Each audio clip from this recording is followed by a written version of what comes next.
Hello বন্ধুরা, আরও একটি নিউ ব্লগে তোমাদের সকলকেই স্বাগত। তো আজ আমি যাচ্ছি সেবক। প্রথমে আমরা শিলিগুড়ির পিসি মিত্তাল বাস স্ট্যান্ডে চলে এসেছিলাম। বাস স্ট্যান্ড থেকে তারপরে সেবকের একটি বাস ধরে টিকিট কেটে রওনা দিলাম। অবশ্যই তোমরা বাসে ওঠার আগে দেখবে বাসে সিট আছে কি না, তাহলেই টিকিট কাটবে, না হলে নয়।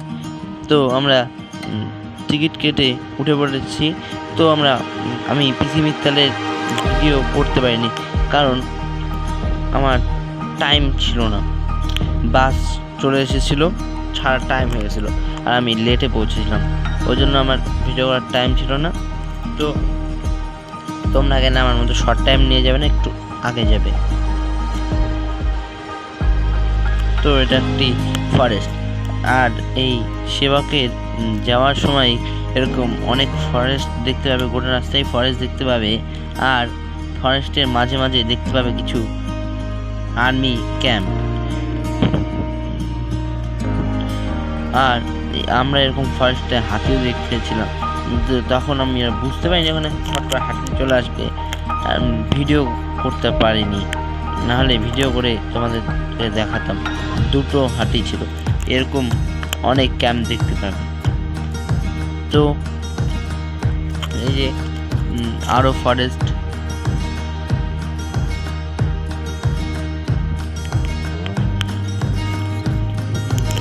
আর সেবাকে গিয়ে যা যা দেখানোর সব কিছুই দেখানোর চেষ্টা করব, কিন্তু আমরা সেবকের বাঘপুলে যেতে পারিনি। তো চলো যাওয়া যাক, আশা করছি এই জার্নিটা ভালোই হবে।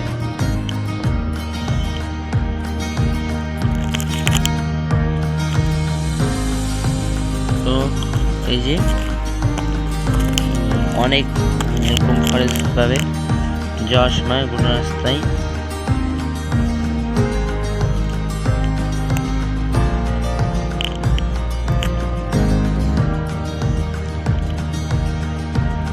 আর পাহাড়ের রাস্তায় অনেকের গাড়িতে উঠতে একটু সমস্যা হতে পারে, যেহেতু ঘুরে ঘুরে যায়। আর এই যে আমাদের সেবক, এখন আমরা গাড়ি থেকে নামে পড়েছি। তো দেখতেই পাচ্ছ, প্রথমে আমরা যাবো পুজো দিতে সেবকেশ্বরী মন্দিরে। কিছুক্ষণ তোমাদেরকে এই পাহাড়ের ভিডিও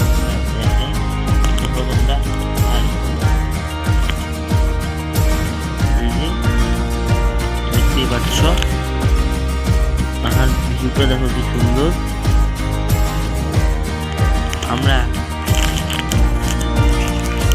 গরমের সময় গিয়েছিলাম, শীতের সময় যাই।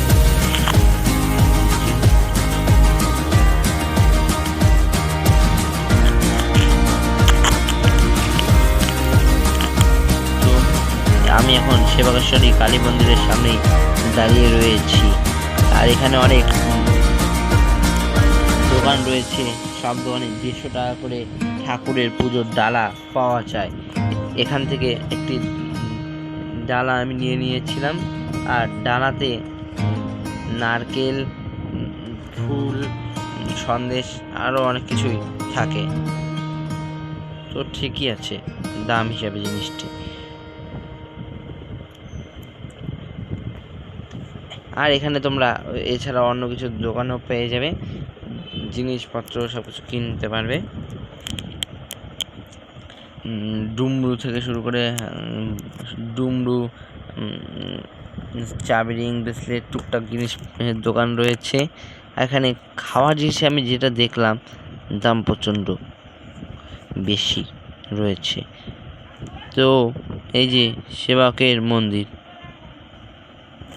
দেখতেই পাচ্ছ, বাস কত রয়েছে সেবকে। এখন আমরা সেবকেশ্বরী কালী মন্দিরের ভিতরে প্রবেশ করব। তো ভিতরে গিয়ে আমরা ভিডিও দেখাতে পারবো না, কারণ মন্দিরের ভিতরে ভিডিও অ্যালাউ নেই।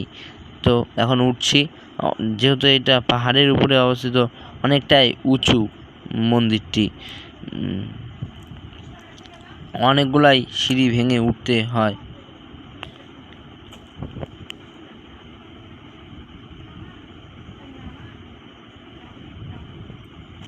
তো এখন আমরা মন্দিরে এখানে ঘন্টা রয়েছে, ঘন্টাগুলো বাজিয়ে চলে এসেছি। এখন আর ভিডিও করতে পারবো না, আগে পুজো দিই তারপরে ভিডিও করব। তো মন্দিরে এখন আমাদের পুজো দেওয়া কমপ্লিট। তো আমরা পিছন দিক থেকে এসেছিলাম, দেখলাম বানর, আর এদিকে দেখতে পেলাম নিচের গাড়িগুলো। রাস্তাটা কত সুন্দর লাগছে এই উপর থেকে, দেখো। আর এখন আমরা মন্দির থেকে বেরিয়ে গেলাম। এখন আমাদের সামনেই রয়েছে বাঘপুল, তিস্তা নদী। আর এই তিস্তা নদীকে ত্রাসের নদীও বলে, অনেকেই হয়তো জানো। আর এই তিস্তা নদী কতটা খরস্রোতা এটা হয়তো জানো। তো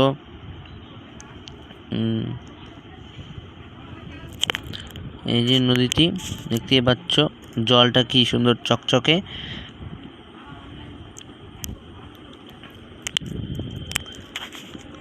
বলেইছিলাম আমরা বাঘপুলে যেতে পারিনি। তো সবাই সুস্থ থাকবে, ভালো থাকবেন। আর আরও একটি নতুন ব্লগের সাথে দেখা হচ্ছে। Bye bye.